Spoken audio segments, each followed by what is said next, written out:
te gusta leer, Nacho? Mira, va cambiando porque los libros son una puerta y te ayudan a agrandar tu mundo, ¿no? Y en eso de la música, ¿cuál fue tu formación? La música para mí es como otro lente para ver la realidad, básicamente. Es como un lente para ver el mundo. O sea, es como un superpoder, de alguna forma también. ¿Y cómo era ese proceso de aprendizaje, no? A ver, no me lo imagino. No me imagino cómo es ir a una universidad así. Y me enfoqué acá en hacer todas las cosas que yo no podía aprender en YouTube. Las ideas, viste, que son muy frágiles. O sea, es muy fácil destruir una idea. En Trazados buscamos dibujar intimidades que al compartirlas democratizan la vida. Cómo desear lo que no se conoce. Cómo arriesgar la vida sin un plan. Cómo se viaja sin ver. Trazados es un podcast de Escaramuza.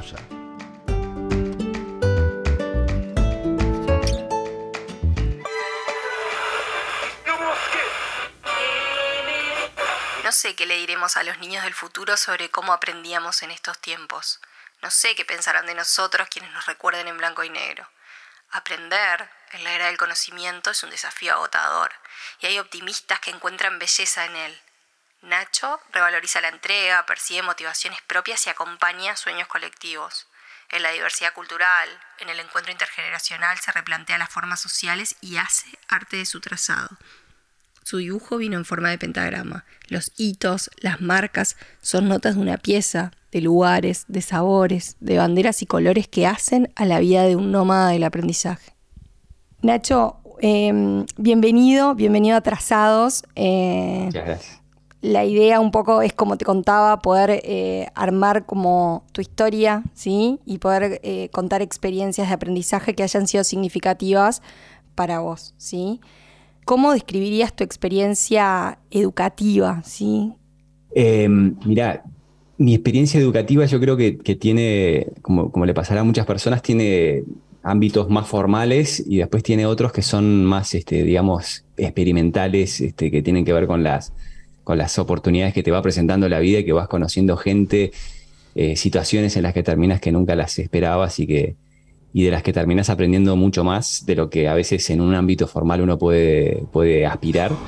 Tuve, mucha suerte. En mi casa siempre la educación fue algo muy importante. Mi viejo siempre mis padres, los dos, siempre pusieron como prioridad la educación. Y sobre todo, más que la educación, creo la curiosidad. O sea, me acuerdo que con mi padre hacíamos paseos. Nosotros somos 4 hermanos, íbamos en el auto por Montevideo y salíamos a aprender sobre las estatuas que había en Montevideo y nos decían, bueno, esta estatua es el Gatamelata, la hizo después íbamos a la fuente no sé, en la fuente del Entrevero, íbamos me acuerdo, a la Carreta, y cada uno de estos monumentos nosotros teníamos que decir quién lo había hecho, de dónde venía, a ver si sabíamos el año, si nos sabíamos. Y éramos bastante chicos y para mí eso era como lo normal de que cualquier niño tenía que saber esas respuestas. Y me acuerdo que un día iba en el auto de un amigo y le dije, mira, ese es el Gatamelata. Y ahí me acuerdo que el padre de mi amigo me miró y dice, ¿y este niño más raro? Pero siempre, en casa, siempre la educación fue algo, la curiosidad creo que fue algo muy importante. Mi madre es abogada y siempre fue como mucho más desde el lado humanista y nos inculcó mucho eso, el tema de las relaciones humanas, de la lectura de las personas, y mi padre siempre fue mucho más técnico, matemático, por decirlo de alguna forma, científico, y poder tomar desde esos dos lugares siempre fue maravilloso. Y bueno, yo fui al colegio alemán. Ahí también tuve una oportunidad desde chico ya conocer una cultura completamente distinta a la de Uruguay. Me acuerdo en mi clase yo tenía desde gente que había nacido en Alemania hasta italianos, tenía chilenos, había, en fin, gente de distintas partes del mundo que ya desde chico te planteaban como un mundo mucho más diverso y que iba mucho más allá de donde yo había nacido. Entonces eso también siempre me interesó muchísimo, conocer personas de otros países y de otras culturas y ver de qué se reían, de qué no se reían, qué comían. Me acuerdo que las meriendas de los alemanes eran distintas de las meriendas de los uruguayos y por qué ellos comían más vegetales, nosotros nos gustaban más, no sé, las cosas dulces, dulce de leche, todas esas cosas. Y desde chico eso siempre me llamó mucho la atención. Y después creo que también la oportunidad de hacer deportes siempre para mí fue algo muy importante. Desde chico siempre estuve muy vinculado a distintos deportes y creo que los deportes son también un vehículo para aprender mucho, para conocer tus limitaciones, pero también tus virtudes y vincularte con otras personas en ámbitos que a veces uno no va a hacer deporte para aprender, pero que ahora que lo veo como en perspectiva, me doy cuenta de que ahí yo estaba aprendiendo un montón de cosas. ¿Y qué deportes te gustaban de chico?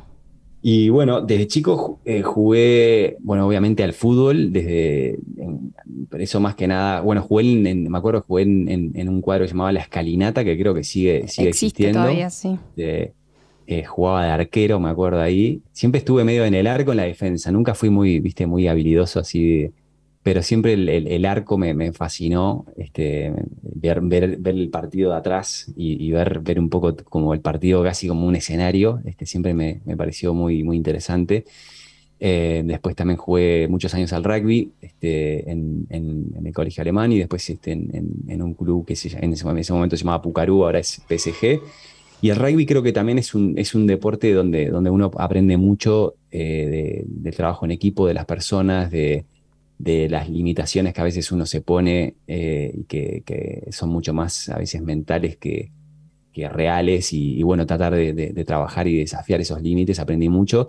Ya a los 17 años, cuando el rugby ya se puso demasiado físico, ahí me separé un poco más de ese deporte. Igual siempre seguí haciendo fútbol, seguí haciendo otras cosas.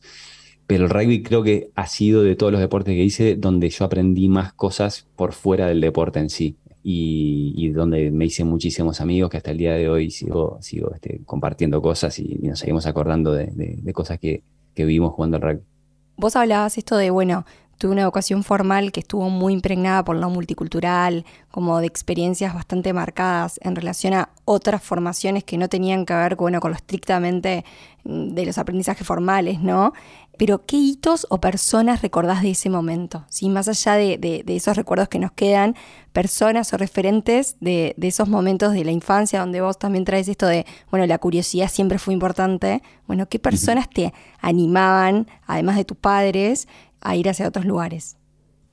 Siempre hay, viste, esos referentes que a veces en el momento cuando entras en contacto con esos como mentores que podemos llamarle, no sos del todo consciente, pero que después con el tiempo los empezás a valorar y a entender de lo importantes que fueron en tu vida. Yo me acuerdo que tuve un técnico que fue muy importante, que fue Sebastián Peñerúa, que él fue muy importante digamos, en mi formación como deportista y como persona y como aprender a trabajar con equipos grandes, aprender a liderar equipos grandes. Todo eso yo creo que viene un poco de ahí del rugby. Después yo creo que mi abuelo también fue una pieza, mis dos abuelos fueron piezas fundamentales.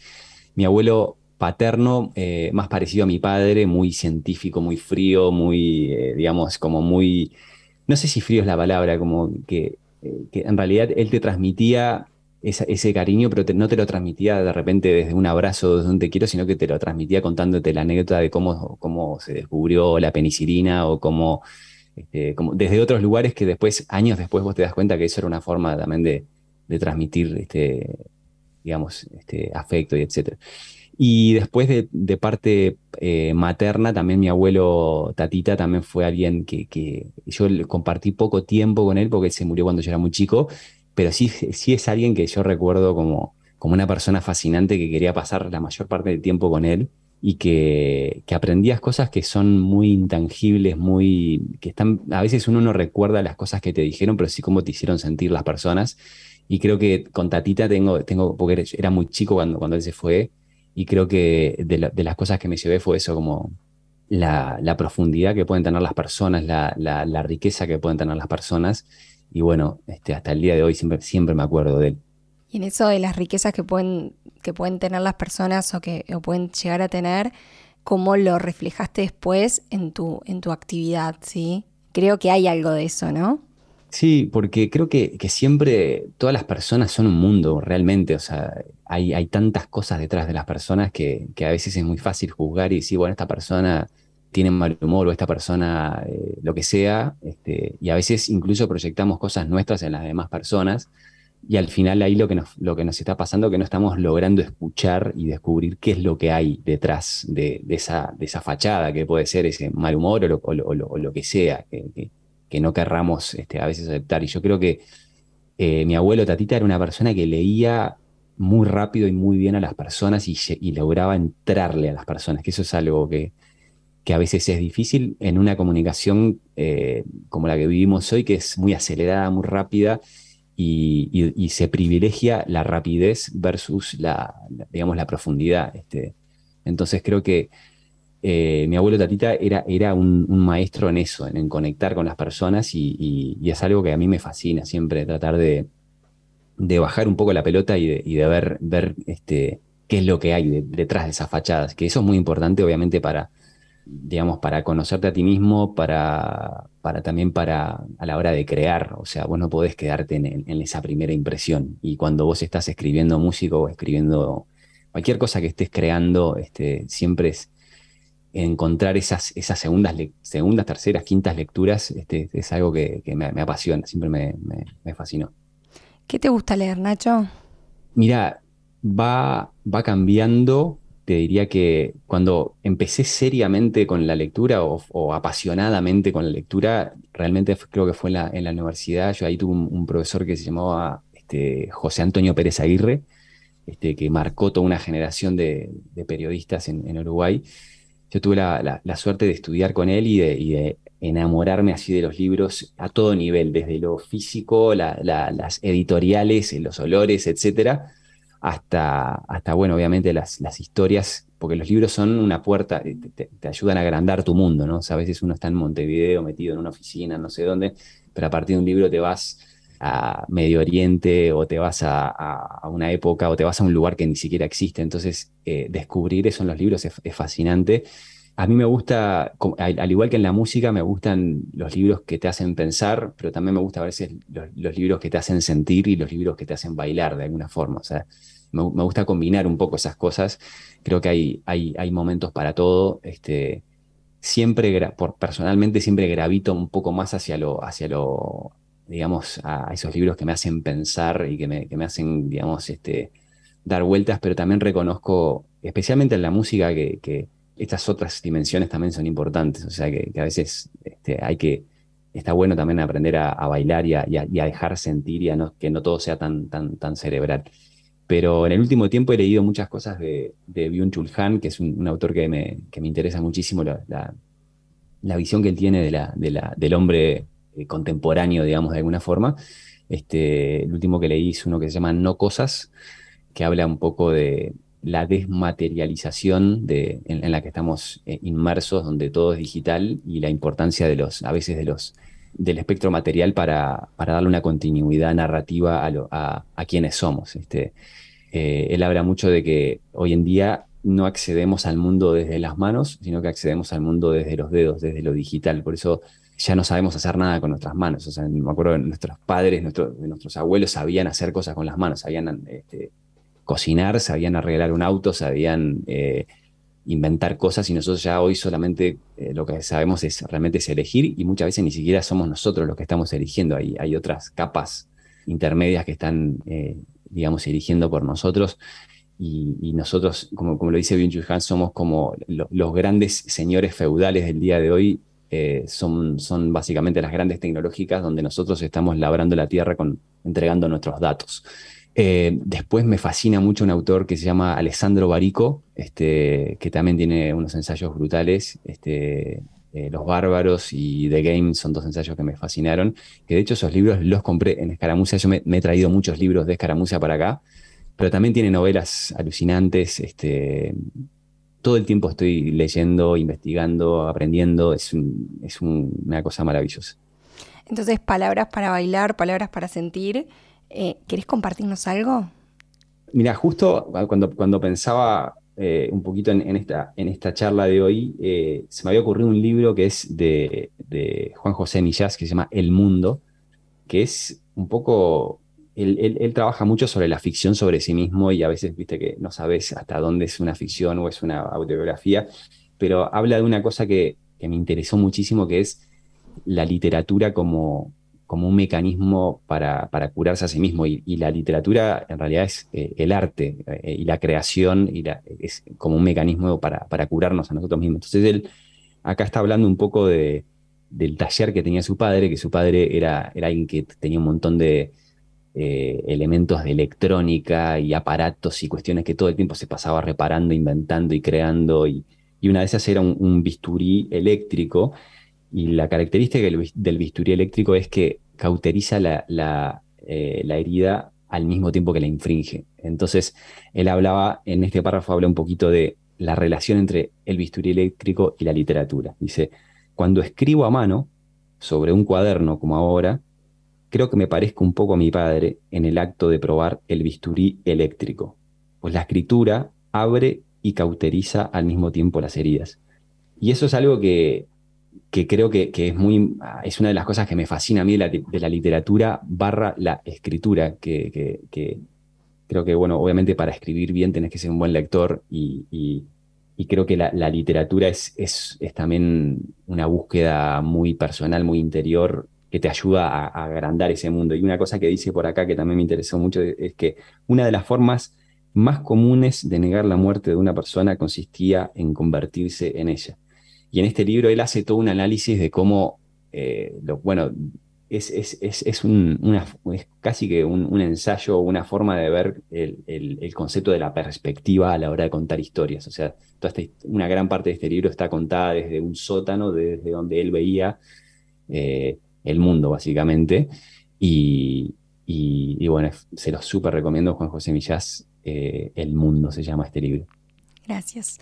Nacho, vos en principio empezamos hablando de lo que tiene que ver con tu formación más liceo, escuela, ¿no? Después que terminaste el liceo, ¿cuál fue tu elección a nivel terciario? Siempre me gustaron digamos, volviendo a lo que hablábamos recién, el contacto con las personas y entender la complejidad del ser humano. O sea, siempre me tiró un poco de ese lado y la forma de abordar eso es infinita y puede haber desde muchos lugares. Yo empecé, la carrera que elegí fue la de comunicación, que eso te da un poco de la oportunidad de explorar muchísimos ámbitos del ser humano. Que ahí fue donde conocí a Josian, que empecé a leer muchísimo, empecé a escribir empecé a hacer reseñas, estuve trabajando como 4 años haciendo reseñas de literatura en El Observador, que eso era un trabajo maravilloso porque yo iba a Guzzi, que es como un distribuidor, me metía en Guzzi, me elegía todos los libros que quería, me los llevaba, me los leía, después así escribía sobre esos libros, era alucinante.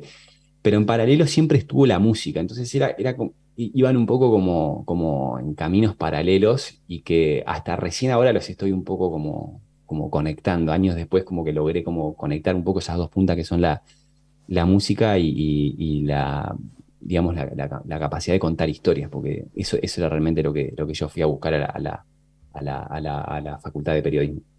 Y bueno, y ahí en la universidad fue que también empieza a aparecer otras de esas sorpresas que te encontrás, que fue la experiencia del techo, que ahí yo estaba recién empezando la facultad y bueno, fui a construir una vivienda de emergencia y eso fue como un golpe muy, muy fuerte. Era a unos minutos de mi, o sea, unos pocos minutos de mi casa, donde vivían esta familia, y ver esa realidad tan dura, tan compleja, donde a veces no te alcanzan las preguntas y te vas ¿viste? Con mucha impotencia, con muchas ganas también de decir qué puedo hacer yo para sumar un granito de arena para cambiar esta realidad. Y bueno, ahí empieza toda la experiencia del techo, que fueron casi 8 años, una cosa así. Estuve trabajando en el techo, que fue alucinante, conocí un montón de gente increíble con las que seguimos en contacto hasta el día de hoy. Y bueno, creo que el techo también tuvo una pata muy, muy importante, te diría que casi igual o más que la universidad en sí mismo. O sea, toda la gente que ha pasado por el techo siempre te habla de esa experiencia como algo que no te lo olvidas más, porque te ponían en situaciones donde no había mucho tiempo a veces para prepararte, acomodar el cuerpo. Tenías que estar en tiempo real, digamos, tratando de sacar fuerzas y respuestas a veces de donde no las tenías. Entonces, el techo fue como otra universidad que hice en paralelo a la universidad en la que estaba. Y siempre seguí en paralelo estudiando música. Ahí empecé, yo estudiaba con el Palito Elizalde, que es un guitarrista increíble de Uruguay. Y ahí en un momento me acuerdo que el Palito no podía tocar, tenía una gira en Europa con la Abuela Coca y no podía tocar, entonces no se podía ir. Y ahí me llamó. Hicimos una serie de toques en Uruguay que fueron inolvidables también, y tocamos en el Velódromo, tocamos en Colonia, en un anfiteatro en Colonia, parecido al Teatro de Verano, y la música siempre estuvo muy, muy presente. En paralelo conocí a Julio Covelli, que era guitarrista de Citarrosa, que fue un poco el maestro mío en el tango, en todo ese mundo guitarrístico montevideano y uruguayo. Creo que fue también una pata muy, muy importante. Y en el 2008 es que me fui de Uruguay. Y no, 2009 me fui de Uruguay, me fui a vivir a Chile, estaba 30% en Chile, 70% en Estados Unidos, trabajando en el techo, buscando fondos para el techo. Armamos una oficina en Estados Unidos, armamos un equipo, fue también una experiencia brutal. Ahí conocimos un montón de gente. Pasaba un día en Wall Street, otro día en un asentamiento en San Pablo, otro día en Silicon Valley, otro día en un asentamiento en Bogotá. O sea, la cabeza te explotaba de información permanentemente, y ver un poco, como decía Felipe Berríos, que él hablaba de América Latina como un vaso con agua que pierde agua desde dos lugares, que por un lado es los jóvenes como yo, que estudiaron en las mejores universidades de América Latina, y después, por otro lado, tenés la gente que vive por fuera del sistema y que no puede surgir por nosotros mismos. Y lo que está pasando es que muchas veces estos jóvenes salen de la universidad solamente pensando en sí mismos, ver cómo me puedo enriquecer más rápido, cómo puedo sacar ventaja en vez de ver cómo puedo poner toda esa innovación y toda esa energía y toda esa pasión para solucionar los problemas más importantes del mundo. Entonces la experiencia del techo fue brutal. Nacho, no puedo evitar articular esto que vos traes del techo, ¿no? Y todo lo que compartís que te dio y que te ofreció y que pudiste como capitalizar con la experiencia inicial que decías de un colegio donde había gente de muchas culturas, donde me tenía que mover de distintas maneras, y con otra frase que trajiste también, que es esto de: atrás de las personas hay mucha vida, ¿sí? Atrás de las personas hay un montón de cosas que no podemos ver, hay un montón de cosas que no sabemos y que a veces inferimos bien, mal, ¿sí? Y siempre intentamos descubrirlos. La música tiene mucho que ver con eso, ¿no? Atrás de la música hay mucha composición, hay mucho trabajo, hay cultura, hay multiculturas, ¿no? Los ritmos. Sí. Entonces, es un poco tu trazado, se ve complejo, pero en muchas puntas se van cruzando, ¿no? Se van cruzando. Totalmente, porque la música para mí es como otro lente para ver la realidad, básicamente. Es como un lente para ver el mundo. O sea, es una oportunidad, es como un superpoder de alguna forma también. Es como un superpoder para conectar con las personas, porque vos pones música, vas a un concierto, ves a un artista tocando y ya o incluso escuchás determinada música y te lleva a lugares de tu infancia, o te lleva a lugares a personas que recordás que capaz que ya no están, o personas que están y te acordás a partir de esa canción y querés volver a compartir. O sea, la música tiene eso que te hace recrear etapas de tu vida, y es fascinante, porque yo después de esta llamada, eso fue un poco como que el cambio que yo hice de pasar del mundo de las ONGs y etcétera a meterme de lleno en el mundo de la música. Creo que tuvo que ver con la composición.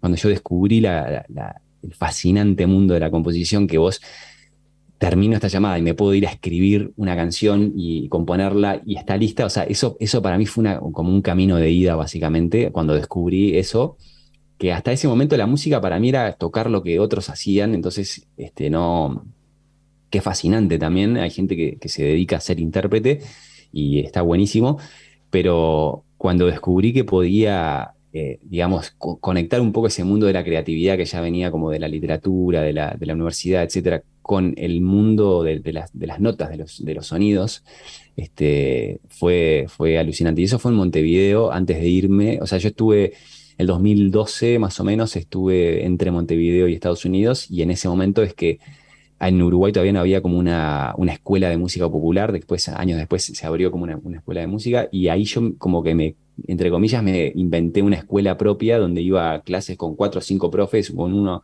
iba a clases de percusión, con otro iba a clases de composición, con otro iba a clases de canto, con otro iba a clases de guitarra, etcétera. Y la música siempre fue como, es una fuerza brutal eso es un superpoder que te permite conectar con otras personas.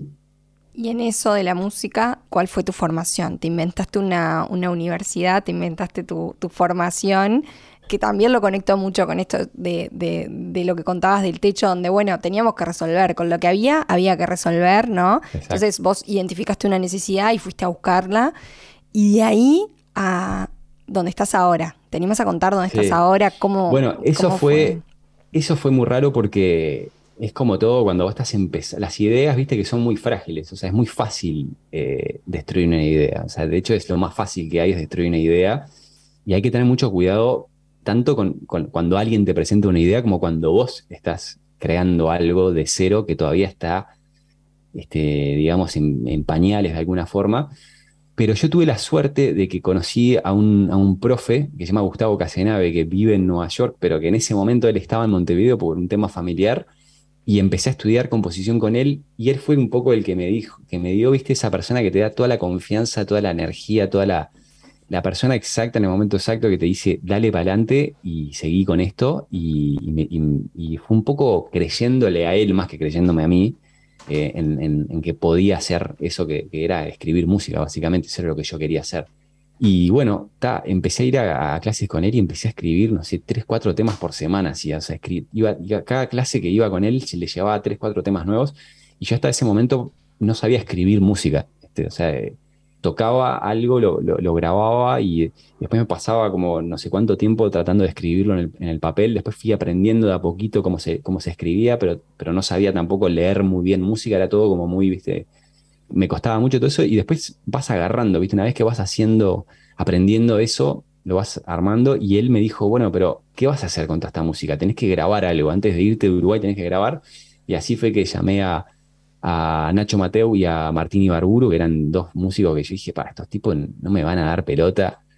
Y los tipos vieron la música, yo ya la llevé toda escrita, toda, viste, así como súper nerd, súper profesional, no sé qué, y los tipos estaban copados y les encantó la música, y después seguimos en contacto. Después grabamos más cosas juntos con Montemurro. Ahí fue conocí a Rada, y la cosa es como que empezó, viste, a agarrar fuerza, pero era muy fácil que eso no sucediera realmente. O sea, era cuestión de que te dijeran, vos, que agarraras un mal profe de repente, viste, y seguías de largo para otro camino. Eso es algo que siempre lo trato de tenerlo como presente, de que incluso a la hora de vos estar creando cosas, tenés que darle tiempo a las ideas, y tenés que también, la mejor forma me acuerdo que hace un tiempo conocí acá a un profe que se llama Kenny Werner, y él hablaba de que, bueno, de que lo que le llaman, viste, a veces el writer's block, el bloqueo ese de que no podés escribir, o que lo que sea. Dice, bueno, si no podés escribir, escribí algo malo.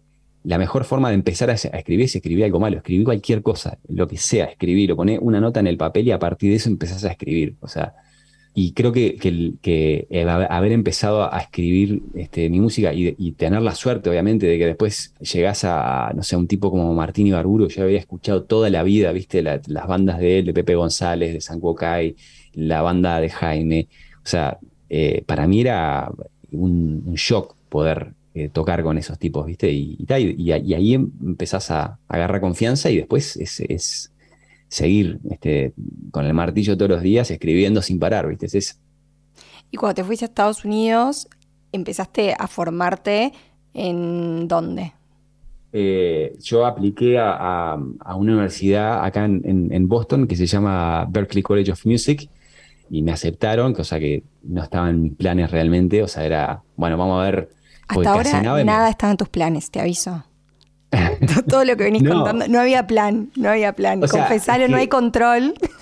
Claro, es que más que en realidad capaz que sí estaba en el plan o en el sueño, pero no me lo creé. O sea, es como que no te lo creías, ¿viste? Era como, es imposible que esto pase, ¿viste? ¿Cómo voy a hacer para que esto? Porque en paralelo yo ya seguía con el mundo de las ONGs, y esto que yo ya estaba armando, era medio casi que piloto automático, ya venía bien todo ese mundo. Entonces era largar todo ese mundo más estable por algo. A los 27, 28 años, arrancar de ser otra cosa que para mí era tardísimo. O sea, a esa edad vos estás listo para equivocarte 150.000 veces y para empezar de nuevo y para dar marcha atrás, dar marcha adelante, marcha de costado, sacar el señalero, poner balizas, esperar, o sea, que es muy loco como a veces nos ponemos esa presión, ¿viste? De que todo tiene que ser ya, todo tiene que ser directa al ángulo de una, con comba y que entre sin, ¿viste? Y a veces la vida es mucho más divertida, mucho más interesante que eso, porque vas entrando por lugares donde a veces no pensabas que querías ir y descubrís cosas que son alucinantes y tenés que también estar atento un poco a esas cosas que te va presentando la vida.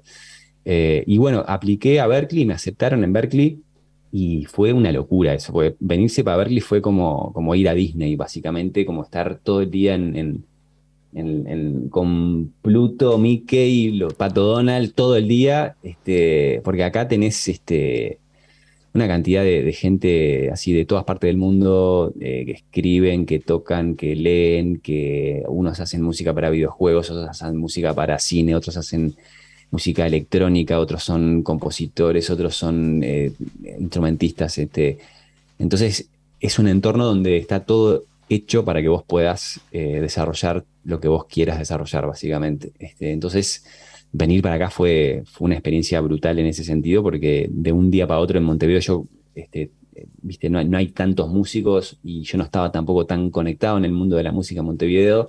Pasar de eso a estar acá, a vivir, yo me acuerdo que vivía con un violinista alemán, después con un músico uruguayo, después en Berkeley estabas todo el día con músicos, hablabas de música todo el día. Nada, eso es una experiencia alucinante que se dio esa oportunidad, me dieron la beca después de mucho laburo, ¿viste? Y también de suerte, de confiar y de Casenave un poco me dio esa energía que necesitas en ese momento se dio un poco todo eso. ¿Y cómo era ese proceso de aprendizaje, no? Era llegar a la universidad, pues, a ver, no me imagino cómo es ir a una universidad así. Sí. ¿Qué pasa? ¿Cómo es?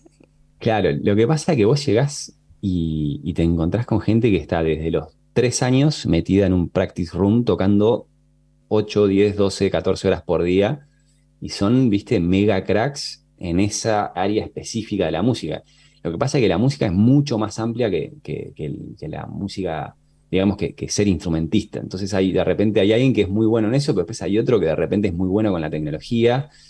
Después hay otro que es muy bueno con, no sé, con los negocios en la música, hay otro que es muy bueno con, etcétera, etcétera, etcétera. O sea, y ahí vas un poco buscando tu camino. Yo vine a hacer un poco la parte de guitarra y la parte de composición para jazz. Esas eran un poco las dos cosas que yo quería hacer acá.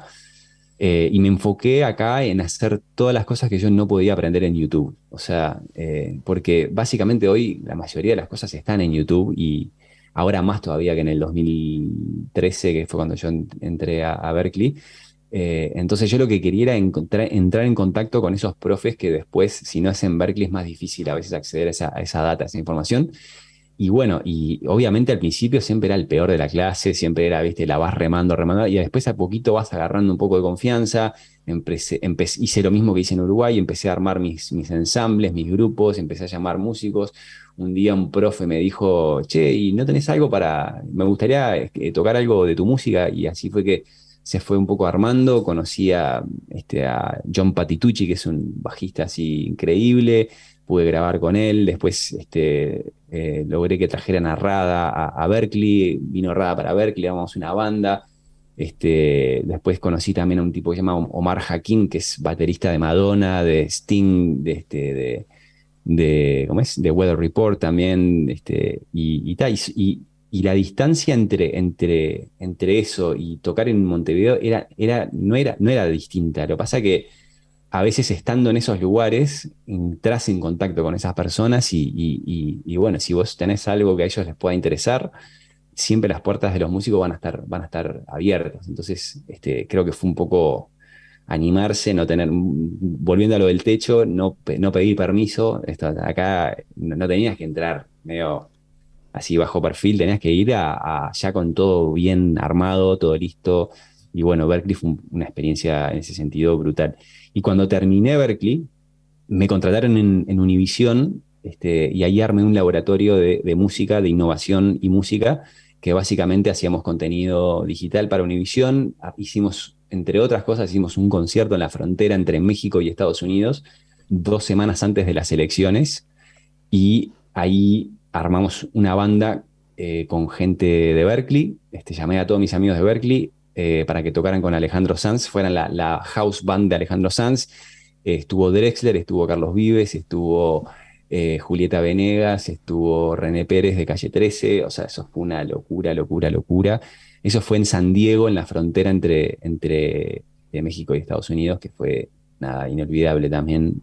Un lugar con una energía muy particular, y sobre todo en el momento en el que estamos, eso fue 2016, que acá en Estados Unidos se vivía una polarización brutal. Era la llegada de Trump. Todavía Trump no había llegado a ser presidente, y bueno, eso también fue una experiencia impresionante. Nacho, y vos traes esto de, bueno, yo compongo música, ¿no? Y además te presentas como una persona muy reflexiva, ¿no? Y muy crítica sobre tu trabajo en general, y como que piensa mucho las cosas, y traes esta idea de, bueno, las ideas son muy frágiles, y que una persona muy pensante. Entonces, en ese sentido, ¿cómo has trabajado el tema de el arte, ¿no? El arte, tu arte. Estás también asociando esto a la tecnología, ¿no? Armé un laboratorio, traías recién para componer, ¿no? Entonces, ¿cómo te vinculás con las nuevas maneras, ¿sí?, de distribución que tiene el arte hoy en día? Y ¿qué has reflexionado sobre eso? Y también traías a Byung-Chul Han, Sí. que no es nada menor, ¿no? Sí, de nuevo, es un poco lo que hablábamos al principio de la curiosidad. Siempre me fascinó. O sea, creo que hoy estamos en un momento único para hacer música, y también únicamente complejo al mismo tiempo, porque vivimos en un mundo muy ruidoso donde es muy difícil captar la atención de las personas. La contracara de eso que es cada vez más barato hacer música. Vos antes necesitabas tener un estudio, necesitabas tener un montón de equipamiento, etcétera, etcétera, que hoy todo eso yo lo tengo en una laptop. Tengo una orquesta sinfónica a las 24 horas del día, y no hay excusas para hacer música. O sea, no es algo que es algo que hace 10 años, te diría, era impensable. Cuando yo estaba en Berkeley, la tecnología que hay hoy es increíble, y la que va a haber es alucinante, todas las cosas que se pueden hacer. Ahora, también se ha complejizado mucho el negocio de la música y el negocio del entretenimiento en general. Hay una serie de intermediarios entre el creador o la creadora y el destinatario, digamos, el consumidor del producto, y eso hace que también vos, por ejemplo, hoy hay 8 millones de creadores en Spotify. De esos, solamente el 0,2 logran hacer más de $50.000 al año a través de streaming. O sea que eso es como un salario que se considera acá como que podrías vivir del streaming en Estados Unidos con ese salario. Y eso se debe a que hay un montón de intermediarios. Entonces, tanto las discográficas como las plataformas de streaming están capturando la mayor parte del valor, y hoy el desafío es cómo haces para que haya un vínculo directo entre los fans y los creadores. Entonces, hay un montón de alternativas para eso, y a mí me interesa mucho todo lo que está pasando en ese sentido con lo que se llama la Web 3. El modelo en la Web 2 básicamente es que vos generás contenido gratis, construís una audiencia, generalmente en una plataforma donde vos no tenés contacto directo con tu público. Es decir, si vos tenés 1 millón de seguidores en Twitter o en Instagram, vos no tenés una forma directa de venderle o de presentarle un producto tuyo, un disco, lo que sea, a esos fans. Tenés que de alguna forma ver cómo monetizarlo a través de sponsors que te pagan un post o lo que sea, o ver de qué forma podés conseguir el correo electrónico de tus seguidores. Entonces, es muy difícil que la gente que construye sus plataformas, digamos, su audiencia en unas plataformas a las que no les pertenece, están básicamente alquilando su audiencia. Entonces, a mí me interesa mucho todo el movimiento que está pasando donde los artistas pueden tener un vínculo directo con sus creadores, con sus fans, y que su arte pueda llegar sin tener a todos estos intermediarios. Todo eso que está pasando me parece muy, muy interesante. Hice 2 discos de música infantil, que eso es otro mundo que empecé a trabajar hace ya como 2 años. que es muy interesante. Estoy trabajando con una productora en Hollywood que se llama Exile Content y hice ya 2 discos para ellos, para Amazon y Amazon Prime. Y bueno, eso es otro proyecto que me tiene muy ilusionado, todo lo que estamos haciendo trabajamos con músicos de aquí y de Los Ángeles y bueno, está súper, súper interesante todo lo que está pasando ahí en el tema de música infantil, que es otro lenguaje completamente distinto porque el mundo en el que yo me venía moviendo, que era el mundo más del jazz y de la música clásica contemporánea, de a poquito me estoy empezando a animar un poco más a escribir canciones y a escribir canciones con letra y a conectar un poco ese mundo de la literatura con el mundo de la música, que hasta ahora no había hecho esos cables habían estado desconectados, o sea que estoy fascinado también con la oportunidad de hacer canciones, básicamente. Y bueno, y trabajando con ellos que obviamente conocen mucho más cómo plantear determinados temas. A veces tienen que ver con acercar el mundo de la ciencia, a veces tiene que ver con el manejo de las emociones, a veces tiene que ver con hablar de, no sé, la historia de alguien que fue a la luna, etcétera. O sea, hay como muchos temas que fuimos como eligiendo y armando un disco con todas estas temáticas y después era básicamente yo presentarles las canciones, trabajar alguna cosa que ellos me dijeran, no, mira, esto no se entiende bien, tenés que decirlo de tal manera, corregir algunas cosas y después grabar. Es muy parecido. Lo que tiene sí que trabajar con el público más infantil es que son muy directos y no hay, viste, ningún tipo de amagues. Van directo al hueso y está buenísimo eso porque es como muy refrescante también. Vos traías esto de el no control, ¿no? De, bueno, a veces hay cosas que pasan, ¿no? En el proceso creativo, ¿cómo pasa eso? ¿No? Porque me imagino que trabajar de crear tiene esto de que algo de control tengo que tener sobre el proceso, ¿no? Sí. Yo creo que ahí la clave es la palabra que dijiste, que es proceso. Yo me enfoco mucho en el proceso y no tanto en el fin del producto. O sea, yo no me puedo preocupar de cuántos seguidores tengo en Instagram. Me tengo que preocupar por postear todos los días. O sea, eso es lo único que yo puedo controlar. Y con las canciones es lo mismo. O sea, vos no te puedes preocupar por hacer un hit. Lo que sí que te podés preocupar es de escribir música todos los días que puedas. Entonces, trato de hacer música, ya sea canciones, ya sea algo para videojuegos, ya sea algo. Ahora estoy trabajando en un disco de música clásica contemporánea, donde estoy mezclando el tango con la música clásica. Eso es lo único que vos podés realmente controlar. El resto es como está fuera de tu alcance y tenés que aceptarlo y tenés que convivir con ello. Nacho, ¿te animas a presentarte? Mi nombre es Nacho González, soy de Montevideo, de Uruguay, vivo en la ciudad de Boston hace casi 10 años y soy músico y compositor. Gracias.